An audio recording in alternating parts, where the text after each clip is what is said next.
Hello, everybody. I am so excited to be here in this moment right now to bring to you another one of our speakers. Now, she's going to be our MC for the event, which means she's going to come on stage and she's going to welcome everybody and maybe do an icebreaker or two and help us make sure that we kind of move along in the process of the day. And yet, I think that it's important for you to know her as a person and get a little bit more about really the history of her life and also she's one of my students and that's how we know each. I've never met her in person, but I'm excited about her coming.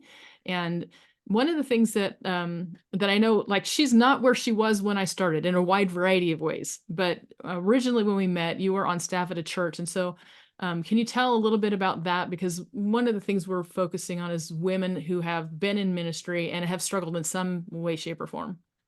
Absolutely. So, hello, everyone. My name is Diana Teal. I'm Diana, like the princess, no crown today. But yeah, my journey started with Elaine when I was still in full time ministry. I was on staff at our local church and did a wide variety of things. I was an admin, I was different pastor's assistants, but I ended up really ending my time there in global ministry, which I absolutely love. I have a heart for the world and love that God also has a heart for the world and we are invited into that mission. And what I realized throughout my tenure, I was there almost 9 years, um, was that I was really good at what I did. I was great at organizing short-term mission trips. I am just really logistical minded, and was able to coordinate our partners and kind of incorporate them into the church and make sure that they were highlighted, whether it was a weekend service or a video or a special project. And what I found was there was just no opportunity for growth. I was really kind of um, pigeonholed or whatever the word might be into, like, you're really great at this one thing and we only want you to do this one thing. And while I love that, I felt God was calling me to more. And so I have since left full-time ministry. I am now working full-time in the marketplace. I'm an event coordinator. Surprise, surprise. I love events. And so Elaine has also just given me a platform in which to practice that. And so I have kind of emceed and hosted a few of her other live events that she's done. And my role now currently in the marketplace is really creating the live in-person event. So from all of the planning process to staffing to actually executing the event. So I'm not the talent on stage, but I'm making sure that the talent is on stage with everything that they need. So a little backstory about where I am today. Yeah, and that's really awesome because I think that you still get to travel, right? And you still, Yes. instead of organizing other people's travel, you actually get to do the traveling and then do Yeah, help with these events and help them come to the fruition basically for what their intent was. And exactly. and so you've moved a little bit closer to California. You used to be on the East Coast and you're a little bit closer to California, but and so your family. So tell us a little bit about your family. Sure, absolutely. So right now I'm in Colorado, so I am close to California. I'm not used to being landlocked. I've been on the East Coast my entire life. But I grew up in Rhode Island, moved down to North Carolina, and I was there for goodness, to over 25 years. I met my husband there. I finished high school and we started a family. And so I do have one son. His name is Will. So we're a little bit of a royal family because I'm Diana, he's William. And we always joked if we had a girl, we'd have to call her Kate. But he was diagnosed with autism really early on. So a lot of my energy was actually going into him and to advocate for him and to be his biggest cheerleader. And right now he's thriving. He's in gifted and talented programs at his school. We're able to really mitigate a lot of challenges that he had. And he's, you wouldn't know it if you saw him really at this point, but that's something that he's going to have for his life. My husband and I are going on 19 years of marriage. So really excited for that. And yeah, we moved to Colorado to be a little bit closer to family. And it also allowed me to, again, step into the work that I'm currently doing. So using my voice a bit more and traveling. I get to travel now with work. It's about every other month or so, kind of depends on the season that we have, but at least like 10 to maybe 15 times a year, I'm helping to either produce an in-person event or I'm hosting and producing a virtual event. Good, good, good. And it's been fun because I've known you about 4 years and watching Will grow up from a kid to a man. I mean, it's just, I mean, it's just, it's been phenomenal to be a part of that journey with you. Absolutely. So, um, what can you tell us about, if anything, what it was like being a woman inside a church? Do you? No, I guess I should probably ask. Did it really? Did the job was really focused on your skill set, right? And it wasn't necessarily your gender that had anything to do with the. It was just they were hyper focused on your skill set. Do you think if you had been a man and wanted to do something else, that maybe they would have let you do something else? Absolutely, without question. Honestly, we're being real here, ladies. Um, I'm like fumbling yeah. over my words. It's like, okay, yeah, how do I No, say it's this a thing. politely? We are still, the church still exists. I still love the church and I do truly love my church. We were there for 14 years.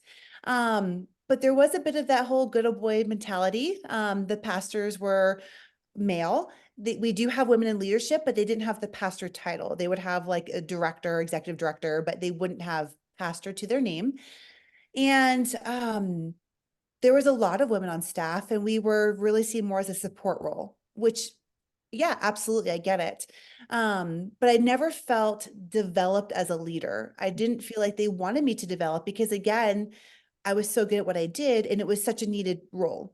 And so, even though at one point there was a director role that had opened up within my area of ministry, I was not considered as a Mm. candidate. It was just not really an option. And it's like, well, great. So what can I do to improve my leadership skills to be seen as a leader here? And I did a lot of work personally. And it still wasn't recognized. So whether or not we had moved, I felt like my time at the church was coming to an end. And so it's really sad, it's disappointing.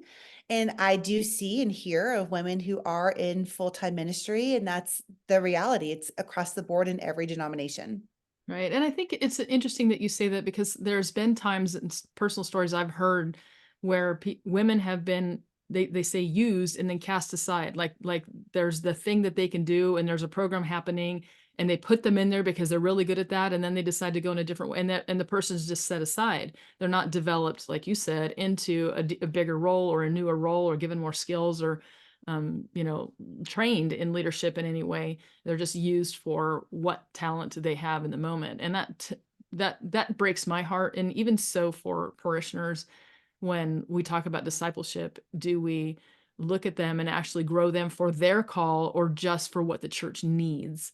And those aren't always going to be the same. And you're kind of proof of that. And to watch you now grow and be able to go do what you do, and the people that you get to connect with, and the places you get to see, and also the level with which the organization that you work for presents themselves in these events. And I always hope that the church will learn how to elevate themselves in a way that shows that we love God as much as those people show that they love their stuff. Absolutely. And for any women who's currently in ministry, if God has called you there, my encouragement to you would be to stay there, to stay in your place of ministry. It may not be maybe the same church or the same congregation, but if God has called you to that, please follow that call. I felt God moving my call. And so that's why I stepped into that. And God is so faithful because in all the events I go to, I run into Christians every single time.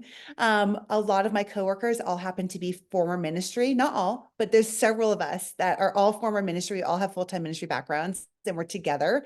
Our CEO is a former youth pastor. And so there's a lot of ministry elements, and even some of the line of work that I do, it has an actual specific ministry focus. It's not all that I do, but it's a portion.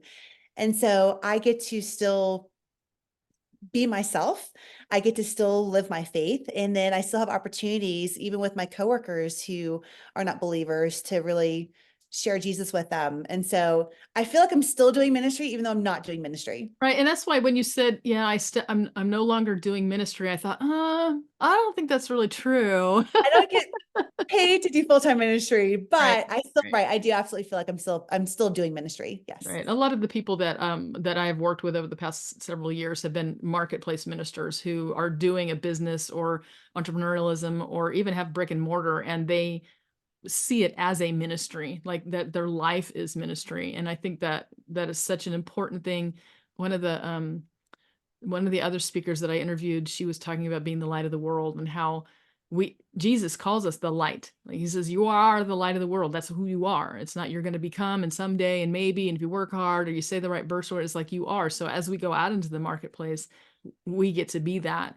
And so to know that you could, because you got to meet Christine Kane recently, and I think that was really, really fun. Yeah, absolutely. It's so awesome. Again, the ministry side of work that I get to be a part of, we get to rub shoulders with just these incredible like pillars of our faith, right? And so I got to hug Christine Kane. I was so excited. I'm like, and obviously, even with you, Elaine, I got to meet Bob through my work, but also with you. And so I love Bob Goff.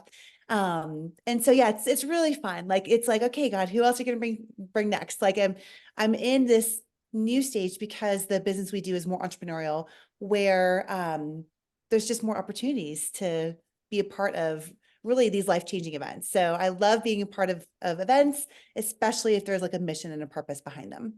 Yes. And so just so that everybody knows, I know that Diana loves events and I love her energy. She comes out and she's there, she's present. And that's why I love having her as the MC. She's done, I think you've done 2 of my 8-hour events. I can't remember. Yeah, at least two. Yeah, the 8-hour summits, online summits. And to know, so I have never met her personally, but I know her heart. And so I'm really excited about having her come. And I think you will too. And so thank you, Diana, for being here today. And I look forward to seeing you soon. Very soon. So excited. Can't wait to meet everyone.